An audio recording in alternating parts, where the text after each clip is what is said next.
You're listening to Boobies and Noobies, brought to you by the Frolic Podcast Network.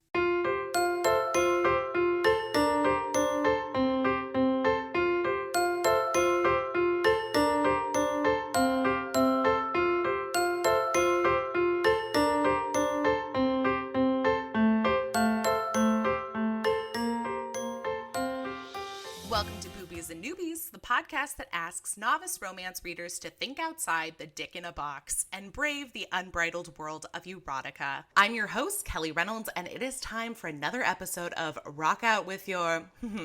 well, you know. Joining me today is former guest of the pod, Chris Sturdy, along with romance fan Laurie Hahn Ganser, aka Instagram's bitch with a book, underscores between the words, people. Chris previously appeared in our The Ones That Got Away episode back in 2019, and believe it or not, Laurie was the one who actually selected the book and the guest for that episode. So needless to say, I'm excited to have all three of us together in one room-ish. So please join me in welcoming Chris and Laurie. Woo! Hi, Laurie. Hi, Kelly. Hi, Chris. Hi, Kelly. Hi. I'm, first of all, excited to have Chris back because I really enjoyed our episode together. And I guess we have Laurie to credit for, you know, that happening in general. I don't know how she talked me into it, but she did it. I don't think I talked him into it. I think I just legit signed him up. Yeah, probably. Yeah. Well, and then Laurie, you, have been a long time Instagram friend, supporter of the podcast. So it's so great to actually, for the first time, meet you sort of in person, even though we lived in the same state with each other for a while. So that actually happened because of Chris, because you commented on a Instagram post that I made about romance novels, and it just said Boobies Podcast. And I screenshot it and sent it to Chris and was like, look at who just commented on my post. He's like, you have to get to know that person. Yeah. So I was like, hey, tell me about your project. And that's how this started. Gosh. And I then had I was no like, idea. I know someone for your podcast. Oh, I feel so exposed. What a great turn of events. I bet you didn't know when you recommended a Boobies podcast to Laurie that she would be pimping you out to the podcast. Did you, Chris? Nope. I'm full of surprises. But yeah, I remember our episode together, and that really was, so often on the podcast, I have guests who are fellow romance bloggers or readers. It's hard to just go out into the streets and find legit romance reading newbies. But I want to say in that case, you were actually a honest to God newbie when you picked up The Ones That Got Away. That was my very first one. I did read one or two others during as I was finishing up grad school, I guess just in between episodes now. But yeah, that was my first one. And we talked a lot about my preconceived notions of romance and stuff too. So. Oh, Chris had been making fun of me for years for reading romance novels. Yeah. So tell me about your guys' relationship, because remind me, you knew each other from school? Yeah, teaching years. We worked at a high school together and put together some pretty badass curriculum pieces over the years. And then Laurie, I remember one of my favorite memories with Laurie is we had been coworkers for a while, and then I was writing short stories, trying to thinking about going to grad school and stuff. And I walked into her office one day and I was like, hey, you want to read one of my short stories? Because I really value her brain and her eye for art, but also we weren't that close yet. But I was just like, you want to read something by me? And she was like, yeah, sure. That'd be great. And then it just it really snowballed after that point for sure. And she read all my stories, and especially the one that I ended up using to get admitted to grad school. Aw, even though you made fun of her reading material. Yeah. Oh, yeah. Oh, all the time. I love making fun of Laurie. This makes fun of me maybe more than anyone in my life. So this should be a great time. No, yeah. It was only necessary then. It was payback to make him read a romance novel.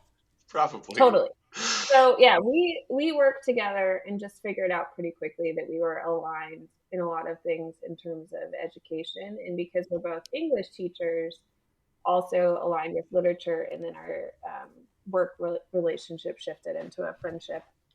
And then Chris, of course, moved to North Carolina, but we've maintained that friendship over the distance and time. Oh, I love it. Well, and especially this past year, I mean, you guys were maintaining that friendship before, pandemic times. Like this was before we had to maintain relationships across distances.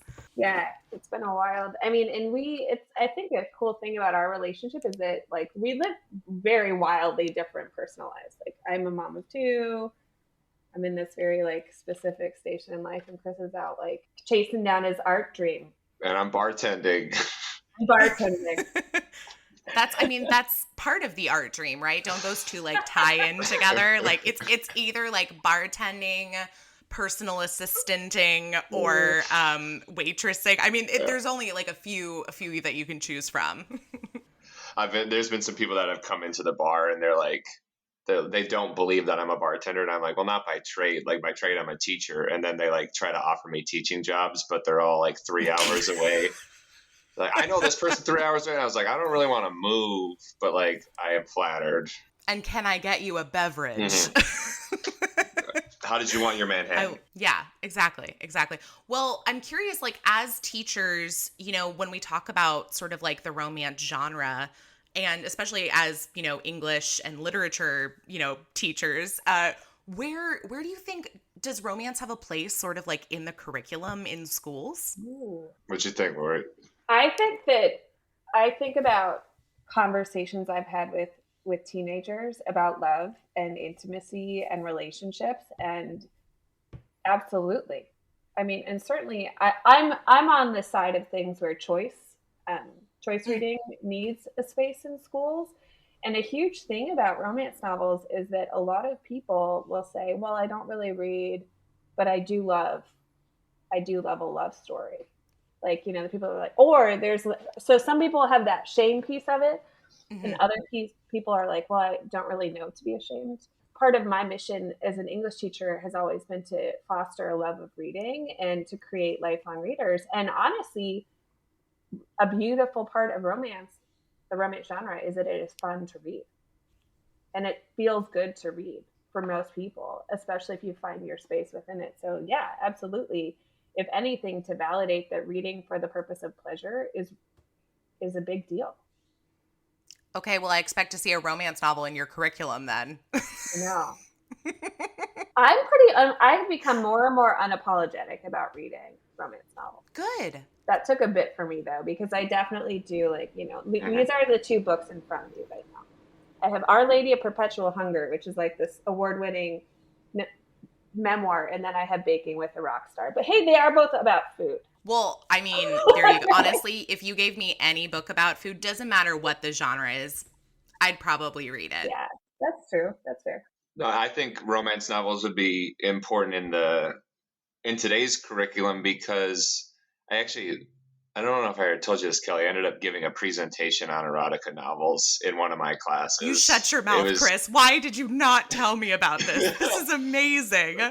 Yeah, my friend Olivia and I did 2 separate presentations, and she was talking about erotica, and my idea built really well off of hers, and I was just kind of talking about like the accessibility, but also like what erotica can do that other genres don't seem to be able to do, which is model good communication in intimate moments and also just relationships. And I think those things in general would be really good for kids to see in an educational setting, especially when you're going up against like a system that's really based in shame or silence, and also that pushes kids then to explore problem areas like mainstream pornography, et cetera. So it would be a way to like balance that out a little bit, I'd say. No, I'm a fan.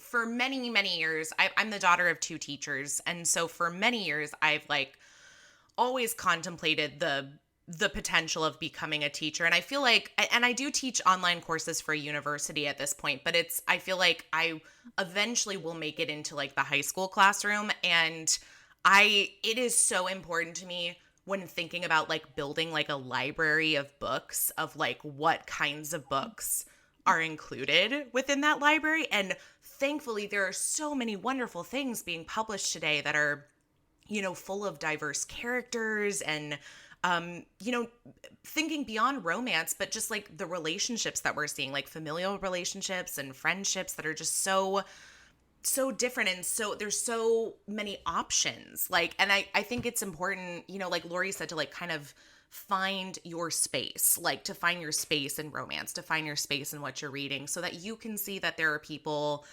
like you. Because I know when you're in high school, especially, although I feel like middle school too, that's the time where you feel like you're alone, like so often that you're the only one going through problems that you're going through. So in that regards, I would love to see more romance being taught to a younger audience, because I do think there's a lot to take away from it. And it doesn't have to be all about the sex. There's so much more to romance than that. I wanted to point that out, that like, to me, because Chris used the term erotica and I use the term romance. And I do think those are two, they're tied, but they're also different. Yeah. I think there's a really important space for both.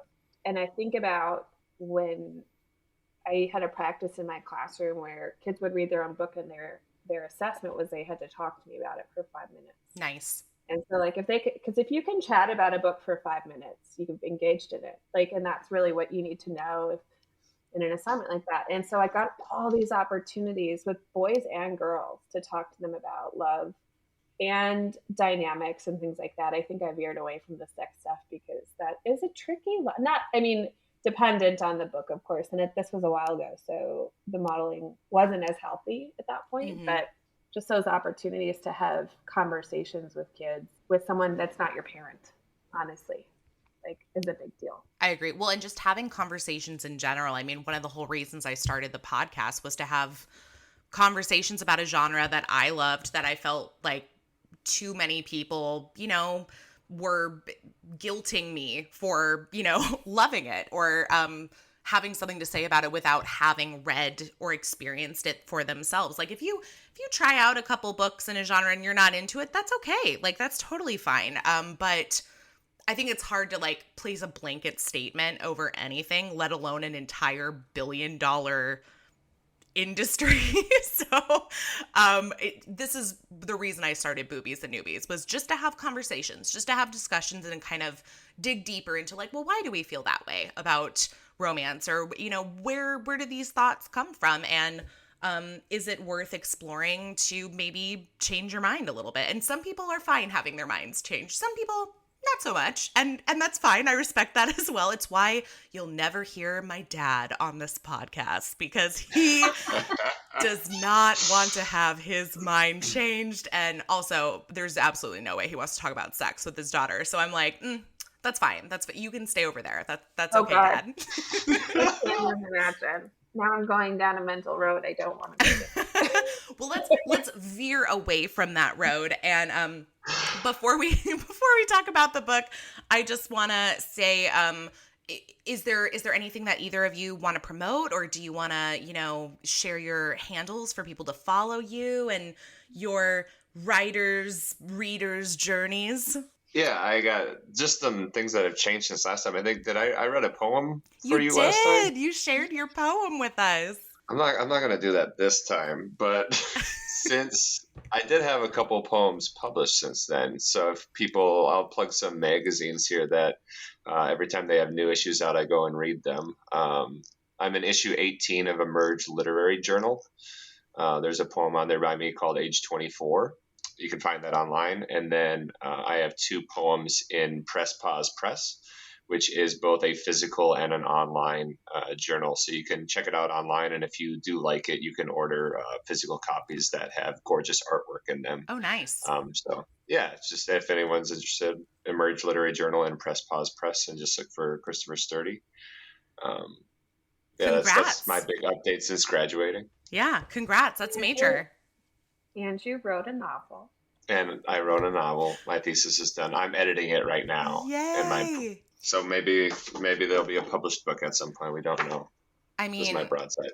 But the real question is, when does your romance novel come out, Chris? Because now that you've read what, like 3 or 4 of them, I think it's time. Sometimes I wanted to like write Hudson chapters as I was reading this book. Yeah, we don't get much of Hudson. Yeah. So I have been doing a little bit more writing. So my writing that is not I'm in grad school now. So I'm pursuing my PhD at the University of Minnesota.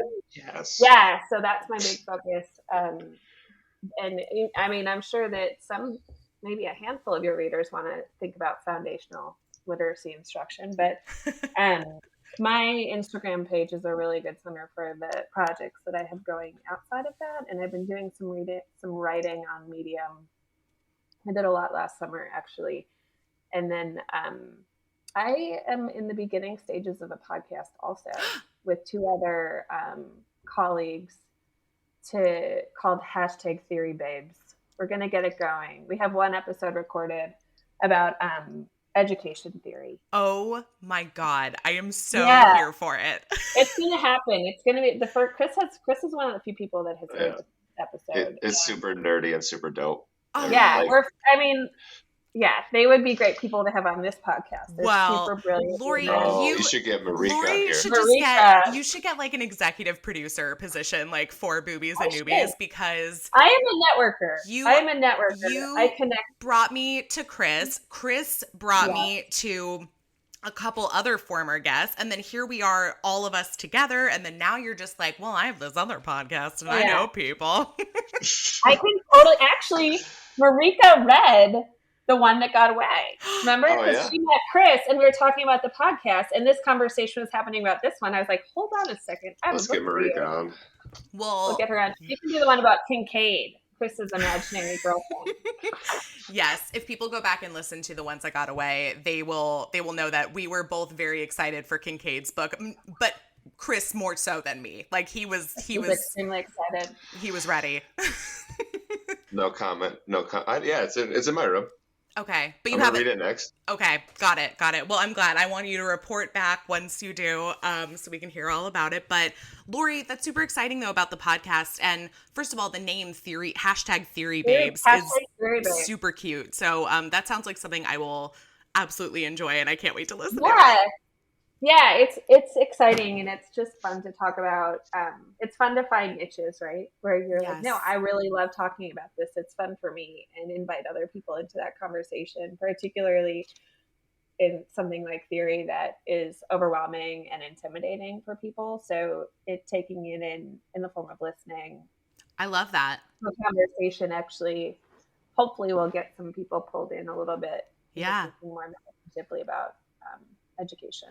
Not biased at all, but I will say that some of my favorite episodes of Boobies and Noobies we've done so far have been ones with guests who are professors at universities, because they usually are in the midst of, some sort of study or research that they're doing, and it's always fascinating to hear and like how we can relate, somebody who's a professor about communication and interpersonal relationships to whatever romance novel we're reading. I mean, it's always really fun. And so that's why I love having guests who have like completely different backgrounds from myself, because I'm like, well, I couldn't have brought this conversation up, so I'm glad that somebody else did and we can talk about it. So yeah, education's sexy. I love it.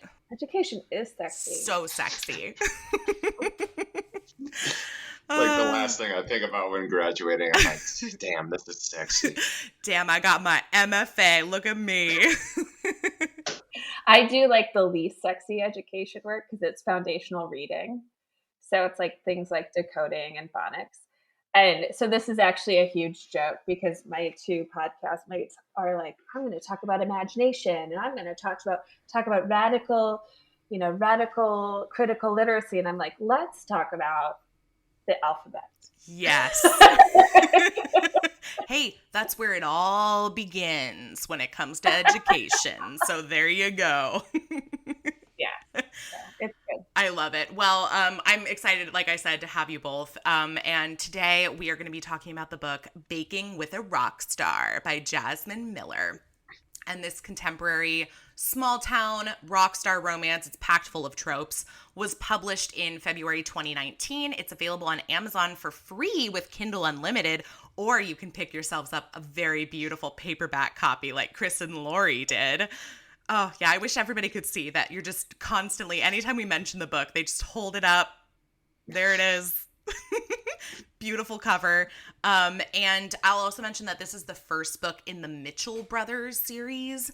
And I know that there's at least one more book in the series because obviously we meet Gabe, who is the brother of our hero in this book. So it's his book is the next book. I don't know if there's more beyond that because I did not do adequate research. However, I for one actually, well, I'll get into it, but I found myself drawn maybe a little bit more towards Gabe while reading this book. So I feel like I'd be inclined to read his book next. I don't think you have to read this book to read Gabe's book, the second book in the series, but you will definitely know who more of the people are. And I think the flirtation that Gabe begins with, whom I'm assuming is his heroine in his book, does begin in this book. So there you go. But let me give everyone the synopsis for Baking with a Rockstar, and then we will dive into our discussion. So here we go. Baking with a Rockstar by Jasmin Miller.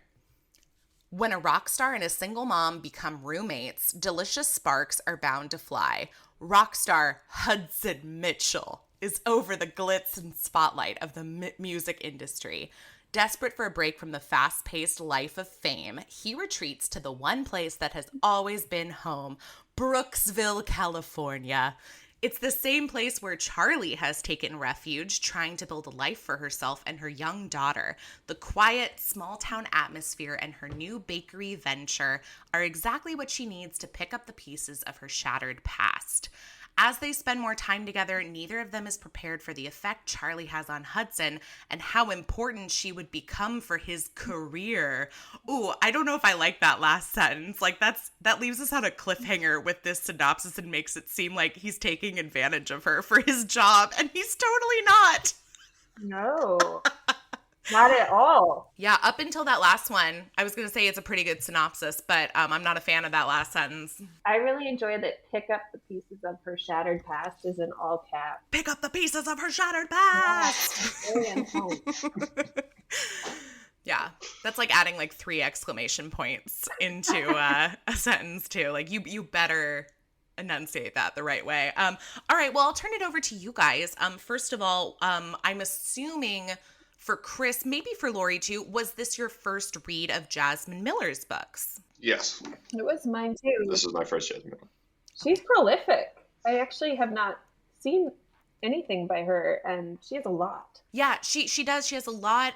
She's an indie author, and a lot of her books that I'm familiar with are small town romance. I've been meaning for some time to read one of her books for the podcast, so I'm glad that we found one that just happened to fit into this month's theme of rock out with your now obviously I could have chosen it back in May when we did our yummy love episodes, because there's both rock stars and food, 2 of my favorite things in romance novels. So that being said, I'd love to know just sort of like overall initial impressions from each of you. So Chris, I'll start with you. And I think sometimes I forget that this is a romance novel, not an erotica. It's a romance with erotic elements. And so I was like, when's it gonna happen? And then you page 300, page 280. I had a bet with my friends and my friend Claudia Crook. I'm gonna give out shout out to Claudia Crook. We took bets on what page it was gonna happen. I described the novel thus far, and then Claudia was like 275, and I said 320, and Summer said 325, and Claudia was right, or it was closest, I guess. But I really enjoyed things that I really enjoyed. Hudson's emotional intellect, especially when it came to tough conversations. I enjoyed Hannah a lot, Grandma Hannah. I did too. Gabe and Monica, that's going to be a cool book. That's the next one. And it looks like it's the next one because I looked inside here. It says, Tempted by My Roommate, A Friends to Lovers Romance. That's got to be the Gabe and Monica book, right? Yeah. But I would like what was Hannah's love interest name? Peter? Paul. Paul. I would love that too. And who does Ooh. not want to see 70-year-olds falling in love? Like, Yes. I am Yeah. here for it. And she just knows everything, right? Like, she's ridden this bike before. She's the seer of everything, and she walks into a. I love every scene where she walks into a room and she can just like she's already going to tell Charlie something because she knows her grandson so well. That family in general had a large amount of like emotional strength surrounding it, which at first I was resistant to, but that's just like me as a person. And then I was like, these families do exist. Like, I know some of these families, and it was nice how close they were. And it was obvious then as I like psychoanalyze myself, like I'm more Charlie than I am Hudson. And so in this scenario, I'm Charlie entering into it. Like, yeah, she's a little resistant to it too. It doesn't come secondhand to her. And this is, as far as stories go, this is definitely Charlie's story. I don't think I would call this Hudson's story. And it's nor would I call it both of their stories. Yeah, it's a single POV, which I know sometimes I get requests from people asking, like, I'm looking for a romance, but I don't like reading a dual POV. I don't want to read the hero's POV. I want specifically the heroine's point of view. And you very much get that with this book. So if that's what you're looking for, this is a great place to start. But what about you, Laurie? What did you like? You know, I think it took me a little bit with this book to really embrace the characters, and I had to toss a few of my own sort of things aside. And I think one of, like Chris mentioned, the family, like Hudson's family is so tight, and it's like this lovely, healthy family dynamic. And there were a lot of kind of pieces where he's this, you know, straightforward communicator, and to some degree does remain a fairly flat character, given that he is the other, not flat, but I tend to read split POV. So this was an investment for me. I love Hudson. I really liked Monica a lot. I love the sassy I did friend. too. And I do like the, you know, I think the like all-knowing grandmother is another character trope that we see a lot in realistic realistic fiction romance novels. And I liked Hannah a lot. And I found the setting to be very sweet. Like, I found myself in like, oh, what is it called? Brooksville. Brooksville. Like, Brooksville sounded really like a lovely place. I actually wanted a little bit more of the bakery because I do like the food. Like, she at one point is describing a champagne cake. And I'm like, I need a champagne cake. And I like those kind of moments too. And I do love the, because I'm a mother, I do love the mother dynamic in this book, and appreciated the twist that it took. I have some thoughts on that too, but I'll save it. I do too, and I do want to talk about that. I'm with you. First of all, it takes place in Brooksville, California. As a California girl, my first thought is like, okay, where in California is this? Because they're talking about like him going to Los Angeles, but like he has to get on a plane to get there. So I kept thinking like maybe Northern California, like small town closer to like the mountains. That was just like my vibe I was getting, which I'm here for. But anytime something's set somewhere that I've lived, it's automatically like in my head. Like, I have to kind of put the pieces together of where they are.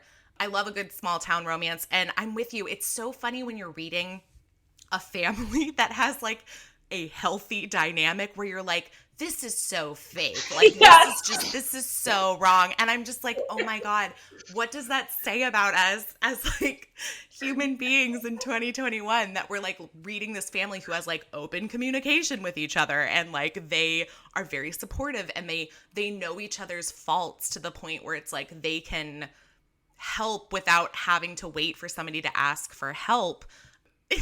But I'm just like, that's not real. That's not a thing. And it's my own inherent biases like butting in. But, you know, I know Chris mentioned that he's a little bit more of, oh God, what's her face? I'm losing my mind. Charlie. And for me, I found myself identifying the most with Gabe, which is probably why I'm so interested in reading his book with Monica, because actually maybe I'm more Monica. I don't know, because they're both like very like go-getter, wanna be in charge personalities, but at the same time there's the mention of Gabe like loving to help people and like support people, but hates like asking for help and doesn't want people to help him. And I'm like, ooh, I feel seen. And so I'm really interested to read his and Monica's book. But I think kind of what you touched on, Laurie, one of my favorite things in this book is sort of the re-exploring the dynamic of like what motherhood is and like what that looks like, because I feel like we get that in a few ways. Like we get, you know, we hear about Charlie's past with her mom who, you know, basically left her and her sister behind, and she was then raised by her grandmother. So she has like that maternal figure. And then Hannah very much becomes like a mother figure for her too, when she loses her sister and grandma and then moves to California. And then she also, as the mother to, you know, her now daughter, that it's really interesting. There's a lot of different dynamics as far as motherhood goes in this book. And that was something that really stood out to me, because I love exploring different family dynamics in romance. Totally. It like shifts to the idea of mothering as opposed to like who is the mother. I think maybe as I'm like, who do I connect with? And I think it's probably Hannah. You know, more than anyone. So we've got a Hannah, a Charlie, and a Gabe. A really fun group. Nobody's the rock star here. Nobody's Hudson the rock star. I do connect a little bit to Hudson. Like I feel like I'm a fairly straightforward communicator, and you know, have been fortunate to have. Well, Hudson doesn't have super functional love until Charlie. So yeah, I don't know. But I also like Hudson does this. He's at this turning point in his career, I think, which is interesting because even though he's at a pretty pivotal, unsteady place, like that doesn't really come out for him in this setting, which I think speaks to the family piece and the home for him that is Brooksville. I think the one thing I can level with Hudson on is like not communicating ahead of time what you got to solve. Like he just like goes off and does something, right? Like he like fixes this stuff with Addie, and then that leaves Charlie to like have a moment, and then he comes back and like there's a problem, but he doesn't exactly know there's a problem because he just solved that problem, but nobody else knows that he solved that problem, and they're like, what did you do? And he explains it, and they're like, oh. But like yeah, like that felt relatable in the sense of like, oh yeah, I could have told you before, but I was just like, I just get like blinders up, as I assume Hudson gets blinders up, like time to fix this. Yeah. They both have a really common, Charlie and Hudson have this common thing of like holding these really big stories and then being terrified to share them. Yeah. Right. Mm-hmm. And then like, you know, like Hudson has this whole thing with Addie and all the complex pieces to that breakup and that relationship dynamic. And then we get very far into the book. I mean, we get to page 200 before we really learn Charlie's full story too. It's hinted at the whole time. Yeah, because I think it's maybe before that we do find out that like we know that she's lost her grandmother, and then we find out she's lost her sister. And so I'm like, ooh, okay, I'm assuming this is like all tied in together. And then we know that, you know, her dick bag of a fiance like left her for Sebastian. And you know what's so funny is I feel like I've read Sebastian as a romance hero rock star like 30 times. Like, I don't know. Name. Yeah. Why is Sebastian like the go-to rock star hero? So when I was reading it, I kept having to tell myself, I'm like, no, he's not the rock star. It's Hudson. Hudson is the rock star, not Sebastian. Yeah. I like that Sebastian does pop in at the end. Indicating moment for Charlie. Yeah, I don't love when you just hear about characters and like you don't get to see them. Like when people are like talking about other characters and we never actually get to meet them. So I was kind of thankful that we did get to meet Sebastian just to sort of witness how much he sucks. Like because we don't really get to meet Addie. We kind of, and I think that's because of the single point of view, because we don't have Hudson's point of view. We don't get to see the interactions that he actually has with Addie. We just get to hear about them from him, which, I mean, there's nothing wrong with that. It's just like that's one of the things, if you are telling like a single POV, that's one of the things that is going to be like a side effect of that. That's totally true, because I was about to say I wish we got more of Addie, particularly because it sounds like she's moving through some growth challenging elements in her life too, but that I was always thinking about ways to make that happen. They're like my writer brain would turn on, and I was like, because all these are 10-page scenes, so you wouldn't be adding too much to the story. If like, what if Addie showed up at the house and we got to witness a kerfuffle where like, Charlie doesn't have to be involved, but like they're talking at the door and Charlie overhears it. That's enough for me to witness Addie as a character. Just like little small things like that. I wondered about. And once again, it's because we didn't get Hudson's POV, which I sometimes long for because he is such a good communicator. And Laurie, you used the word flat earlier, and he's not entirely flat, but like I really wanted to pick his brain a little bit and be like, is there any faltering in there, sir? Is there any like, is there any 5 seconds of doubt? Because every conversation he has is like, he's got it all figured out. He built it very well as a love interest. Like, I just want to hang out. Like, will you be my muse? And I was like, like that's a slight red flag for me. Oh yeah, I was like, I'm not into this part. I will say, like, for this being like both a rock star and bakery romance, I mean, like, it's in the title, like baking with a rock star. There's really honestly not that much as far as like both being a rock star goes and where the bakery goes. Like, I know Laurie mentioned that. For me, I don't know why this is like my greedy expectation, but like whenever I read books now that have like baking and cooking, I'm like, you're going to give this to me and not give me a recipe at the end of the book? Are you fucking kidding me? Like, because the champagne cake. Yes, because I've read so many books now where when it's centered around food, they include these recipes. And so now they've set me up to believe that like that's the expectation that I should have. And so when I'm given like champagne cake and all these yummy treats and like I don't have a recipe to then go bake them, I'm very upset. So that's super interesting because on the flip side, I will totally admit that at the when art is referenced, like that someone is this poet or songwriter, I actually really don't want to know about their art because I don't like I don't want, like, if Hudson Mitchell is this amazing rock star and then like you see his song or you whatever and you're like, I don't like this. It wrecks it. And for that reason, when it gets to Charlie's song, I skipped over it. So I was like, I cannot wreck Hudson. I like him. I want him to be my dreamy rock star. I don't want to mess with him.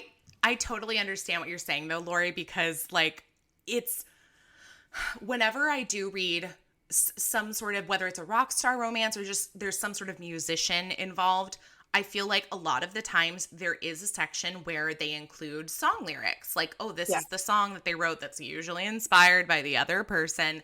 And every time I read the lyrics, I'm like, okay, this is a lovely like piece of poetry, but also none of these rhyme. Like, how is this a song? Like, I'm just trying to like listen to the song in my mind. I'm like, I can't hear the melody. I can't see, like, this seems way too long to be a verse, like. And so I will say there's one book I read, I think it was The Girl in the Love Song by Emma Scott, where she actually had somebody compose music to match the lyrics that she included in the book, and when you were reading it on your Kindle, you could click a link and it would take you to the Spotify track and play it like as you were reading. And I was like, okay, again, this is me being greedy, but like when you're setting me up with the fact that like this is possible, now I'm like expecting things like this because otherwise it's just lyrics to me and like I can't hear the song. I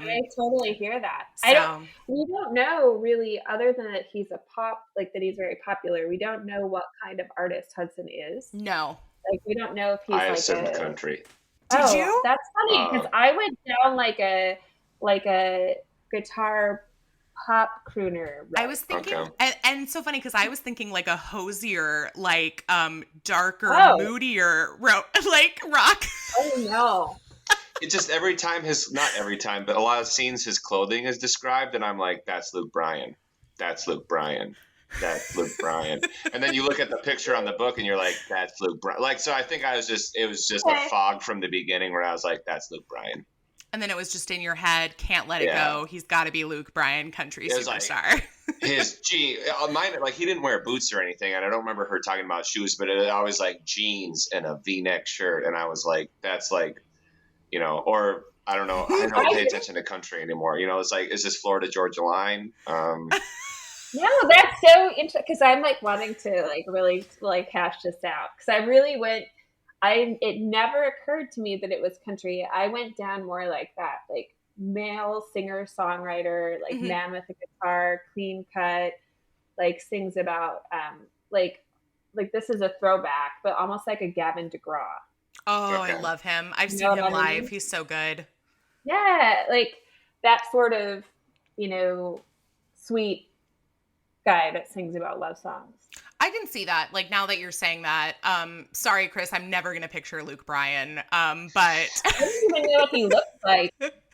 that's true. Apparently like this. That's true. Well, okay. And is that something that when reading a book, do either of you prefer having it very clear in your head, like this is what this person looks like? Or do you look at it the other way? Like I usually prefer not to have like a super specific description of them so that I can then envision what I want, but I totally see the benefits of both sides. So what are your thoughts on that?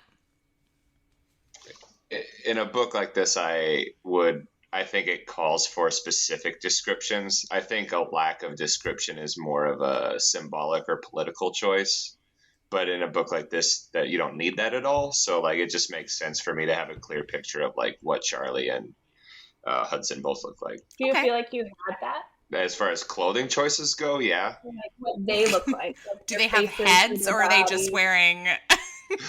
As far as the V by his jeans looks like, yeah, like Which, by the way, I just did an interview with an author that will not have aired at the point that this episode airs, but she calls the V the penis funnel, and I thought that was like the funniest thing I've ever heard.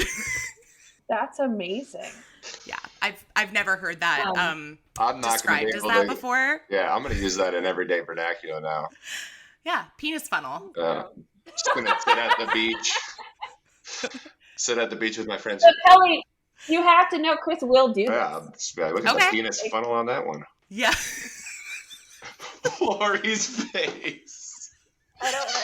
I love it. Personally, I just think about like I also now, and I'm just thinking about like bros working out together. He's like, bro, how's my penis funnel look? Like, is it good? He's like, yeah, bro. You're doing those lower ab workouts. It's a strong penis funnel. So I have to go. Okay. Here we go. I hinted at this earlier, but this was an interesting thing for me as a mom, where I was like, they're not describing Charlie's body at all. Mm-hmm. And because you don't know until page 200 that she did not carry Mira. Mm-hmm. I was like, this is actually super interesting to me that they've left that blank, because generally a lot of women who write romance novels, like they find this sort of body type. I don't know if you noticed that, Kelly, where like they write about, and it's always like a fuller figured woman or something. Like you can sort of find the patterns.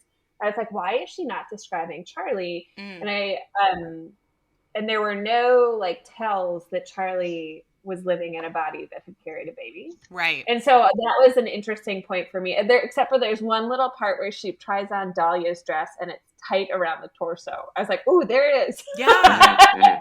Yeah. I was like, maybe this is our hint. And then now, of course, it makes sense that because she didn't carry Mira, but I thought that was interesting. I liked that it was Blake, I think, because I did get really into dreaming about Hudson and made him into who I wanted him to be. And I usually like that too. Like, I mean, the one time I will say I like when, and it's bad to say, but it's also like my reality that it's like I generally picture characters as white, like unless they're specified to be differently. And so that's when it becomes important to me when I'm reading, is like if I'm reading an interracial romance, or if I'm reading a romance like by an author of color and the characters are, characters of color, I do want that to be specified, just because, and again, it's asking a lot on my part, because I'm asking them to cater to the fact that I have this bias of like inherently reading somebody as white, but that's also just like the reality that I'm living in, which is, shame on me. But that, other than that, like generally I don't care about their hair color. I don't care like how tall he is. Also, every romance hero is always like 6'4" and built like Thor, unless otherwise specified. Yeah. So that's just sort of like where my mind goes, because that's what I've become so cultured to reading in romance, that if it's specified differently, I'm like, ooh, he's a thick daddy. Okay, like I can get on board with this. But not usually. That's super interesting because we don't know, like, Hudson, we know what his body looks like. We know about his happy trail. I did love that Monica's like, penis did funnel. he have a happy trail? His penis funnel. And like we know about his abs and stuff, but we really know very little about Charlie's body. Yeah. Which I You brought up some good points about that, Laurie. That's probably a conscious choice because well, I don't know. I would have liked a little more, and maybe you'll disagree with me on this. I would have liked a little bit more foreshadowing of the page 200 plot drop. Mm. Yeah. Did you feel like it was there enough? I personally felt like I was like, whoa, like totally fine as far as the story goes. Like I love the twist, but I'm also like, did you I forget the phrase, Deus Ex Machina me? Yeah, like did you earn it? Like the Deus Ex Machina is like you kind of like pull the ending. It's like the machine of the gods, and so it's like the gods' intervention in. I mean, it's really big in like Greek literature and like old plays and everything. It's like, ooh, surprise! We have this sword that you need to like kill the monster right here. Good job. But I'm with you, Chris, because I think she kind of started dropping little pieces, like as we were reading it. Like we knew at first grandma had died and that's why she had moved to California. Then at one point she mentions that her grandma and sister had died. And I was like, wait a second, sister? Where did sister come from? Yeah. Like I missed sister before. But I think that's all we got until then the reveal that not only did they die in this car accident that miraculously the baby was unharmed by, but that the baby is actually her deceased sister's baby, and she has now taken it upon herself to raise her as her daughter. So I'm with you. It definitely, I'm a very big mystery reader and watcher, and I can call that shit like a mile away. I did not see that one coming. And go ahead, Laurie. Once I knew that, did either of you have anxiety that Mira's her birth father was going to come back? I did have questions about it because I was like thinking I had assumed that this was Charlie's biological daughter. And because of that, I thought, oh, well, Sebastian, her ex, has to be the father. Like, this is why, they broke up. He didn't want kids. Okay, I get it.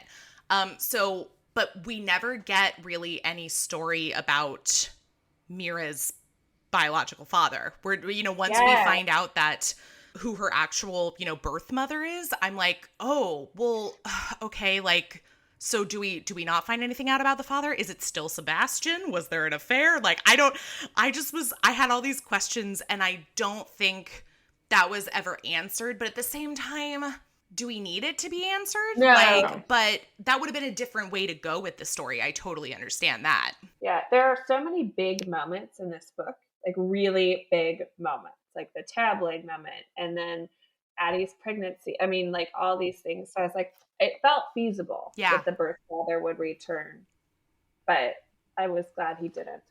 Yeah, I guess like going back to my original point, it's just like I wanted a little bit more feathering of foreshadowing. In order so that when I got to that page 200, it wasn't such a I literally closed the book and was like, did she cheat me? Like, I like to be able to guess it a little bit. And I want to give a point of praise as an opposite like piece here. She really does. Jasmin Miller does a good job of like these, like the first two chapters are good examples of like bakery sexy puns. Like the first thing that happens end of chapter 1, page 9 and 10, like the first thing that happens to Hudson is like she just chucks dough in his face because she gets scared. And I was like, ha ha ha ha. And then at the end of chapter 2, Charlie says, let me find the page really quick, in italics, so in her brain, right? Well, butter my butt and call me a biscuit. And I was like, we need more of this. But just like little playful things, and then so when they do get to their like climactic, intimate moments, like it felt well played up to. There was so much slow burn and build within that, and I wanted a little bit more. And I don't know how she could have done it. not that a character, Charlie didn't need to like witness another car accident or anything. Maybe if Hannah came home one day and was like, oh my gosh, like this guy ran a red light and I couldn't believe it. And like that sets Charlie off for a little bit. That's just one example, but I just wanted a little bit more feathering of foreshadowing. Yeah. Well, and as far as like, the baking, I'm all for a good baking pun. Although I have been very clear on this podcast, I do not like when people refer to like sexy body parts as food, because it's not.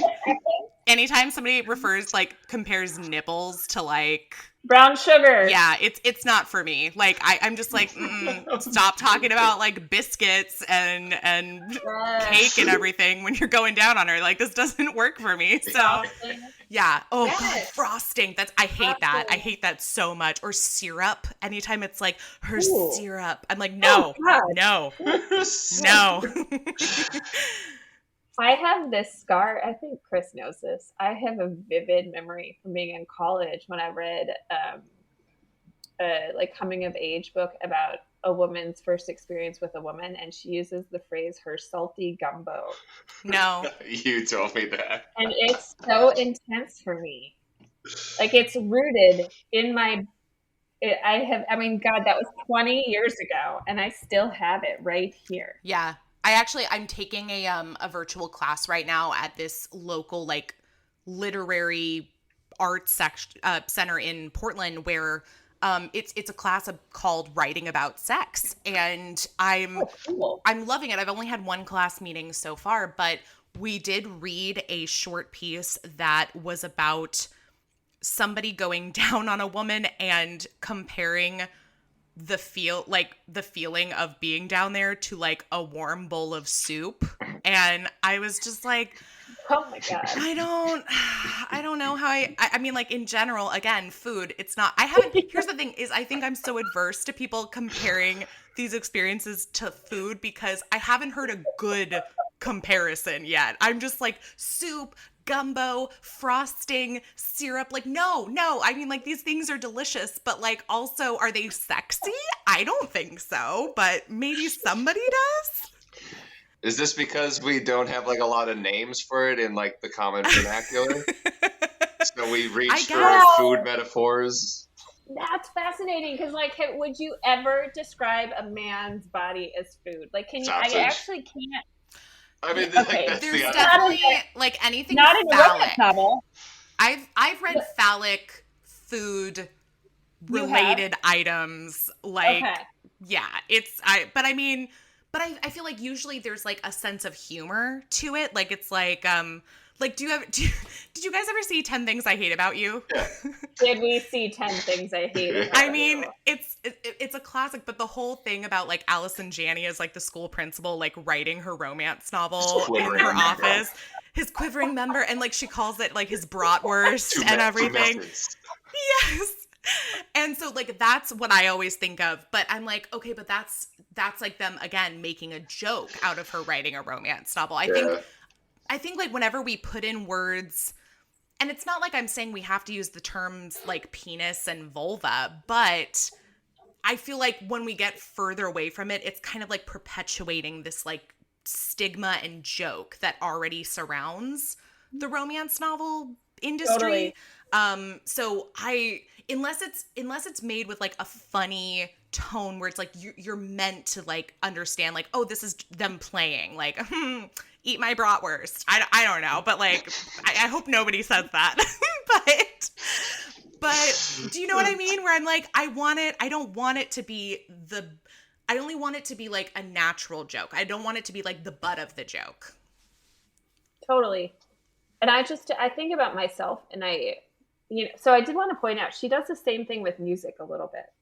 Where like the touch elicits a string of feelings. This is as Hudson's playing his guitar, like a string of feelings in my body, the hum, like right in the beginning, in that first chapter especially, like Charlie talks about how music calms her and how she turns on music. And so she does kind of do it both ways. But I also wanted more of Hudson with his guitar. I mean, like, man with a guitar, come on. Especially if, like, the whole idea is that she's his muse and he's, like, writing all this music. I don't know if it's, like, because we don't get his point of view, but we don't really get to see him making music. Like we don't really like see it actually happen. Like I feel like a lot of the storylines with like her being his muse and him writing music and her opening this bakery, I feel like sometimes they get a little lost because we're so focused on what's going on in their relationship and with the family and everything, which I mean makes sense because like the central storyline is the romance, but I don't know. It was one of those things too where I was like, I feel like this book was a little long, and that there was sometimes like a little bit of repetition between like conversations of like, just go for it. You like him, he likes you, or like you guys would make a great couple. Like it took a while for them to like get there for me. Like I think I could probably shave off 100 pages of this book and it wouldn't even be really losing anything momentous. It would just be kind of like condensing things that like we've already heard once. My favorite moment, like, because Chris and I committed to not talking about it while we read. But normally I would be texting Chris about it. But because because when he read the ones that got away, I was getting texts multiple times a day about Olivia. And I loved it. But we were like, no, don't talk about it. But so, page 220, I was like, when she says, I don't want to be alone tonight. It's like the big confession. I was like, it's going to happen. Finally going to happen. 200 pages is already a lot. Slow burn. I mean, this is a lot. And then they literally sleep together. Like sleep, just so everybody's clear. Like in snoring. Slumber. Mm-hmm. And I did love the suite. I feel like that you got to see a little bit of Hudson where he says, what side of the bed do you sleep on? Yeah. I want you to be comfortable. They have so many. Then the baby interrupts. That baby is like a cock blocker in multiple moments of the book. They are. That's real. That is probably the most realistic element to this entire book. Is that like that's real. I know that. I'm pretty sure when they have the bath scene together, that was at like about 69% into the book, which I have to say is actually one of my favorite moments, that the fact that they sleep together and then they take a bath together before like anything remotely sexual happens. So I enjoyed that. I love the bath scene. But okay, can I ask a question? Mm-hmm. Yes. So here is a wondering for me. And it's a did you like it or did it bother you? Okay. They have so many physical moments together where they do not have sex. Mm-hmm. Because they kiss a lot. Mm-hmm. They touch a lot. They get in the bathtub together and don't actually have like penis and vagina sex. And I was like, I got to where I'm like, guys. And it's not discussed either, which I thought was really like it was a bold move. She very much is like, I feel like seducing him. Let's get into the bath. I personally like that. I have found like in the last few years of romance reading that I kind of am enjoying more moments of intimacy than I am moments of like physical sex. So I think the moments of intimacy for me are what makes it a romance. Is like, I want to see you actually falling in love. Like, don't get me wrong. I want to see them bang each other's brains out too. But if I don't believe that this is like a proper couple, like by the end, like if I don't believe like, oh, we've seen them fall in love, like they are going to have their happily ever after when this book is over, I'm left unsatisfied. So, I mean, that's the thing for romance for me is like, it can be very hot. It can be very steamy. That's fantastic. But if I also am not seeing the emotional connection, it's not going to be as worth it to me. It's not going to have as much of a lasting impact as something with just a lot of sex in it, which is also good, but a different read. I also want to tie in that, Kelly, you said that it could maybe like lose 100 pages overall. And so if the book did lose 100 pages, then we're getting that bath moment in like 177, which for me would have been more perfect. Yeah. Like, man, by the time I got to 200, I was like, yeah. It's so funny too, because I feel like when I first started reading romance, there was such a formula to the books, like, and not just in terms of like the plot, but in terms of the steamy moments. Like it would be like 25% in, first kiss, 40% in, we have a little bit of foreplay, but like they don't get to penetrative sex. 50% of the way in, sex. And then it's like, you know, and then there'd be like a moment where like they're not talking to each other, and then they'd have sex again. And it was like every book that I was reading back to back had this very specific structure. So again, I think it's kind of like, because that's what I started with romance, that's kind of where I just expected all the romances that I read to like fall in line with. And you know, it's just a process of like unlearning and like appreciating each book for like what it is, because I've thoroughly enjoyed some closed door romances that don't have any sort of sexual content. And I've also loved more erotic romances where there's way more sex on the page. And so I don't know. I mean, it's like why I take each book like completely by itself and I try my best not to compare them to other ones that I've read because of that. They're all going to be different. Now that we're on the sex scenes, though, I do feel like there was a missed opportunity in I can't wait. There's no kitchen sex. Yeah. Okay. That's a great point. I was so ready for the buttering of biscuits and something to get burning because you forgot that you put something in the bakery, and then you got busy, and then you're like, oh, we burned the champagne cake or whatever. Like, don't burn the champagne cake, please. No. But I will say this is something that I have brought up before, where like if I read an office romance, somebody better be getting banged across the desk. If I read a bakery kitchen themed romance, why aren't you having sex on the countertops? Like this, it's like Chekhov's gun. I'm like, I just am expecting, you're setting me up with this. I want to see it happen. So I'm with you, Chris. I do see a missed opportunity there. But that being said, I did like the bathtub scene. The bathtub scene is so sweet. Does anybody have a specific sexcerpt that they'd like to share here? For the pod? Did you pick mine? Was the bathtub scene. Mine was too. Yeah. I think mine was too, but I mean, it's not. I did really love when she goes to his bedroom, like, and they do end up actually just cuddling and sleeping together, and like I thought that was maybe my favorite sweet moment. Like she goes to her room, she kind of like gets her things. I liked it when he asked her to put her things on his bathroom counter. I thought that was really sweet too. And so yeah, the bathtub scene is great. I mean, in front of a fireplace, is pretty good too. And I do, as an English teacher, there's a moment where it says she dropped her cardigan. And you're like, yeah, girl. On. She's got a tank underneath. That cardigan was a standard article of clothing in this story. And also the phrase, I think it only showed up twice, but Charlie talking about, I'm about to spontaneously combust. And I was like, she said it once, and then she said it a second time, like 40 pages later. I was like, don't think I forgot. And then they had sex in front of a fire, so like she literally could have combust, like if things went wrong. I just wanted that phrase to come up more.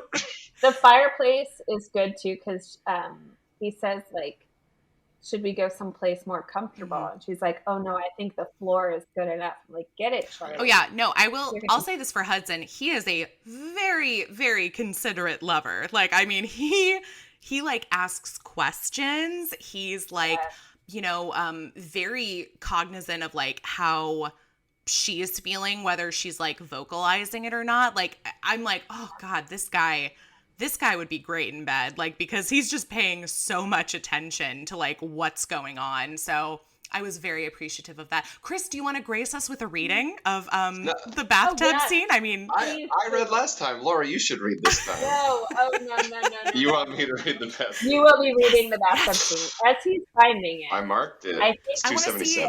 I want to see if we highlighted like the same part of the bathtub scene. So, okay, what page are you on, Chris? 277. Yeah, I mean, I only went like 3 or 4 paragraphs. Let's see. He rubs me halfway into oblivion, knowing exactly what I need before he plunges deep inside me with his fingers. He fills me over and over again while still taking care of my now almost quivering nub. I love how responsive you are. The combination of hearing his sexy voice and the never-ending stimulation sends me flying over the edge so hard I'm not sure I'd stay upright if it wasn't for his secure grip on me.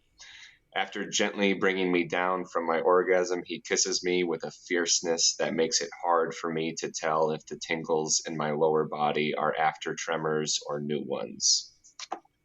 Yep.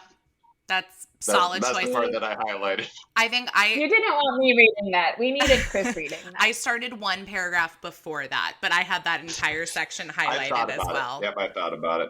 So Jasmin Miller, if you need an audiobook reader. You have a great voice. You would be a fantastic audiobook narrator. Thank you. I like the lead up. I do. And I think that's why I was like, oh, there's so much tension in this book where they don't touch. Yeah.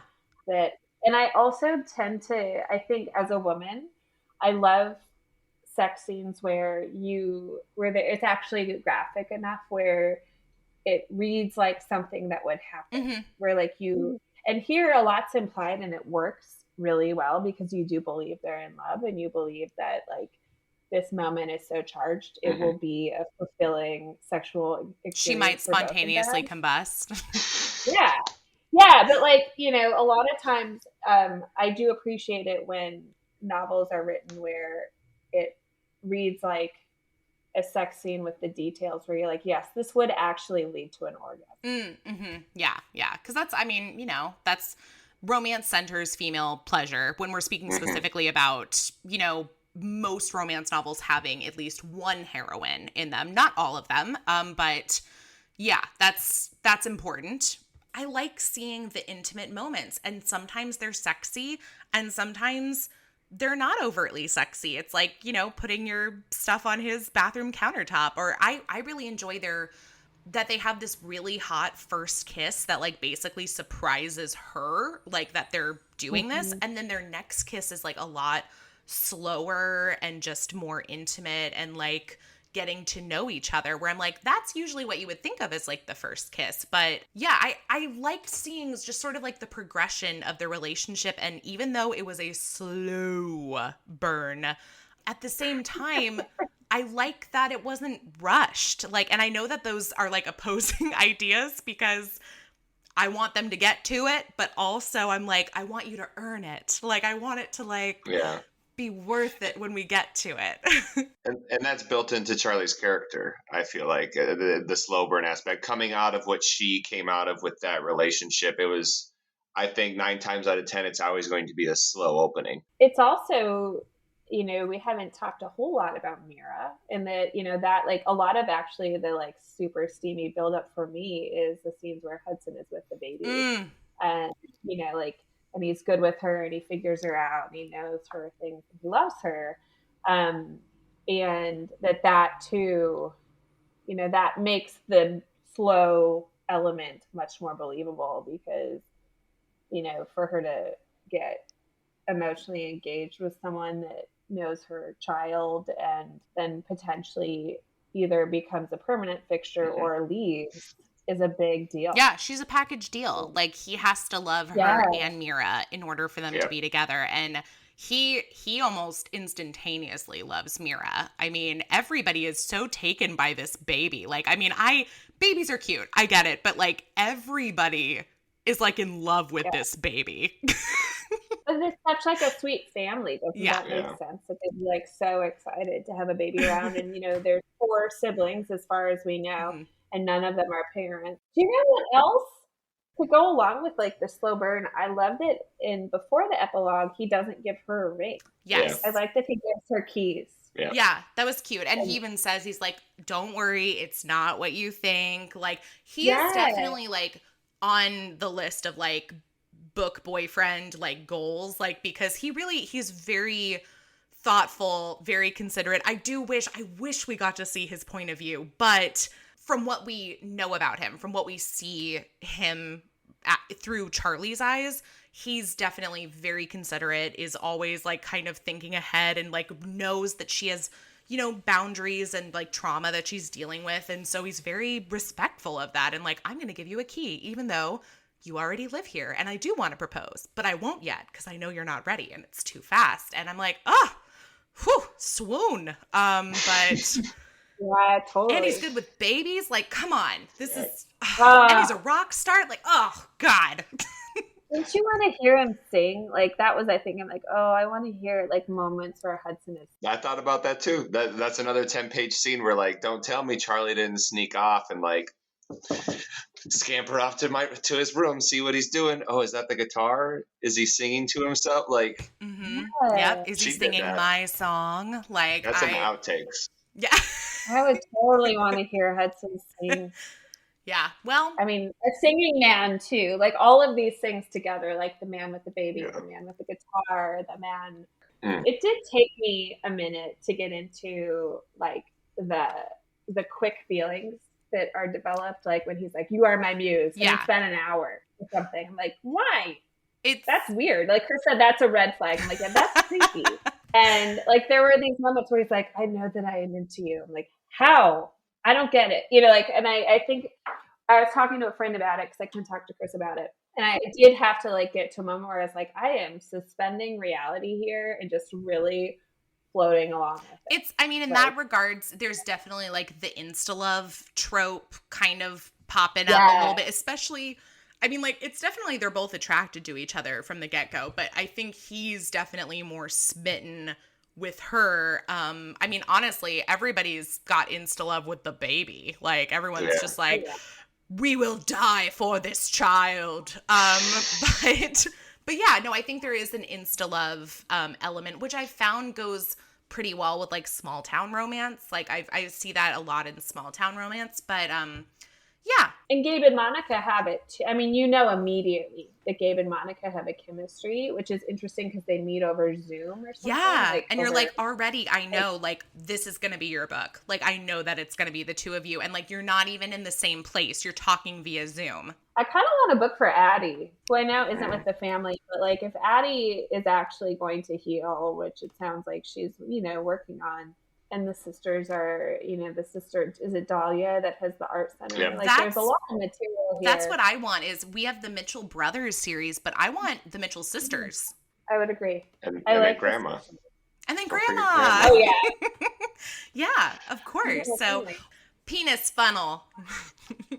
Penis funnel. I'm just going to find any excuse to say it, even if it doesn't make sense. You're going to have to start saying PF. Yeah, you can't be saying that in public. But like, well, okay, I think since the last time you were here, Chris, we've updated the scoring system for this podcast. Okay. So we are now grading on a scale of heart, humor, and heat on a scale of 1 to 10, 10 being the very best that it could possibly be. So let's start with heart. And just so you guys know, in general, when I think about the heart, I think beyond just like the central relationship too. Like for me, I factor in like the family, the friends, the overall like soul and feel of like the book. So that's sort of like where my heart rating comes from. No judgment if that's not how you want to rate it, but that's just my POV. So Chris, how about you start? Yeah, I gave heart a 9 out of 10 on this just because I think the slow burn played into the heart being rated so high for me and just how all the pieces fell together. And Hannah is a key player in the heart of this book too. Yeah. Laurie? I gave it 9 out of 10 also. I think the baby was a big piece for me, the sisters. I did like Hannah a lot, especially once Paul was in the picture. I love the way she described her relationship with Paul. Yeah. That was very sweet. Especially when she talks about her husband who's passed away and she talks about those loves being different and that's okay. Yes. I love that was way toward the end. I love it. But yeah, 9 out of 10, which is high for me. No, and honestly, I might even give it a 10 out of 10 because to me, this book is like all heart. Like there's a couple moments where I chuckle, but I'll tell you like my humor rating is going to be very low. My heat rating is going to be a little bit higher because we do have sex on the page. But for me, this book is all about heart. It's about family relationships, romantic relationships, friendship. So I don't even know where I would take a point away from. Like I just, it's all heart for me. So I'm going to give it a full 10. There you go. Woo! Hooray. Now humor on the other hand, Chris, over to you. 6 out of 10. That's actually that's a lot more generous than what you're thinking. Than what I was thinking. So good for, okay. think maybe because like the symbol, like not the symbols, but some of the images got chuckles out of me that I mentioned earlier, like chapter 1, chapter 2, or the tub was almost overflowing. So I guess like I was able to salvage humor in the images. Okay. But yeah, that's the highest I'm willing to go on that. Okay. Fair enough. Laurie, how about you? I was down to 3. Yeah. I didn't laugh at all. I mean, like, and I don't need to laugh. I don't generally read humor. So that's Okay. not actually a knock on the book at all. It wasn't a funny book to me. No, and it's I would by no means call it a rom-com. Like, to me, it was also like a 3 or 4. This is the time where when I do think about like previous books I've read and I'm like, okay, well, like this book was like ha ha ha, laugh out loud funny. Like there's no way that I can compare this one to like something like that. So for me, it would definitely be like below the average of like laughing out loud moments. But like Chris said, there are some like lighter moments that I think are cute. I mean, who doesn't love a good meet cute with like a doe to the face? I'm like, sure. But I do think as it goes on, it does get a little bit heavier because like at the same time they're opening up more about their past and like all, you know, the things that they're going through. So yeah, I think it starts off on a little lighter, cuter, and then as we go into it gets a little bit more serious. Just like the relationship. Chris, how about your heat rating? I'm interested to hear this one because they do have sex. We do see like sex on the page. There's also, you know, some foreplay in the bathtub and lots of steamy kisses, but there is definitely a long wait to get there. So what do you think? And also I don't have a ton to compare it to. Like this is my 3rd romance erotica, and I gave it a 4 out of 10 because it was on the page, like you said. But I think, again, to my point about a missed kitchen moment, yes, I'm really believing that. And also, when it was on the page, it wasn't extensive. It like I think the shortest one was a paragraph long.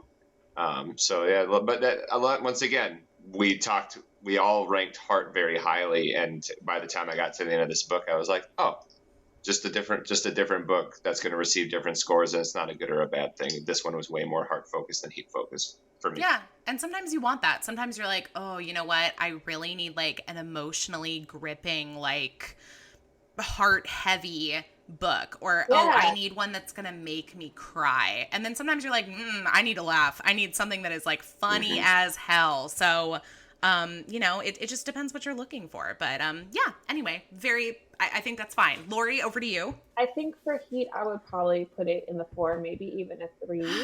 And I think my tell there, I loved the moments where they got together, but I did find them more rewarding from a heart sense. Yeah. Mm-hmm. Like they and I do think like, so like I think my tell is, and just to go there, like at no point did I put this down and be like, I need a man right here right now. Like, I am so turned on by this book. And like often when you're reading erotica, it is an arousing experience, you know, or it can be, and which is great, and not that's a cool part of the genre, but that's not what this book was about. And that doesn't make it, like you said, that's not a bad thing. No. It's very much in the love story. Well, and this is definitely not what I would consider an erotica either. Like this is definitely like firmly in the camp of romance. Yeah.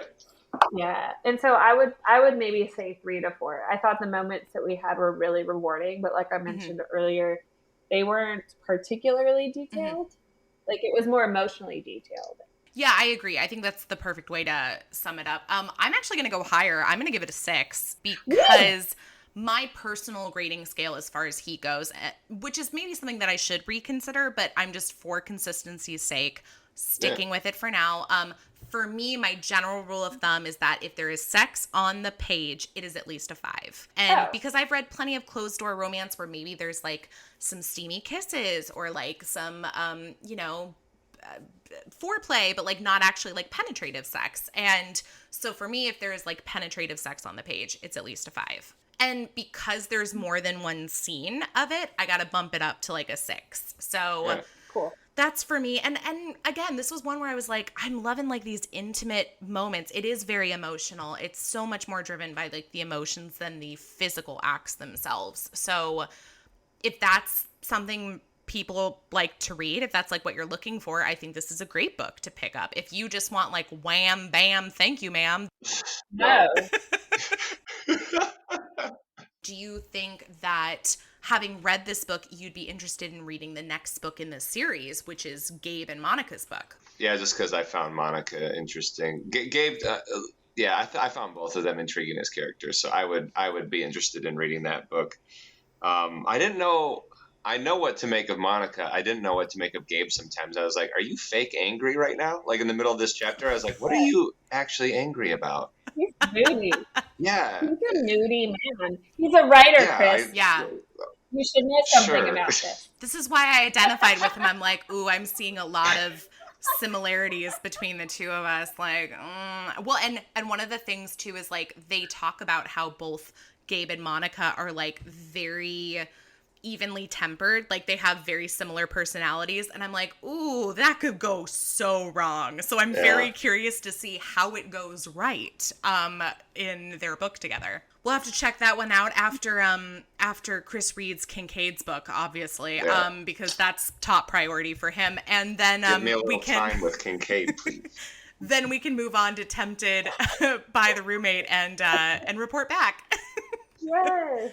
Well, thank you both for joining me to do this. Thanks, Kelly. Yeah, I'm always happy to chat with one of you, both of you, either of you. It's a party either way, and it gives me one more excuse to say penis funnel. Penis funnel. Go out there and find all those PFs, folks. PFs in the wild. There you go. That's going to be like the new hashtag. Hashtag penis funnel. Need more men in crop tops so we can see penis funnels.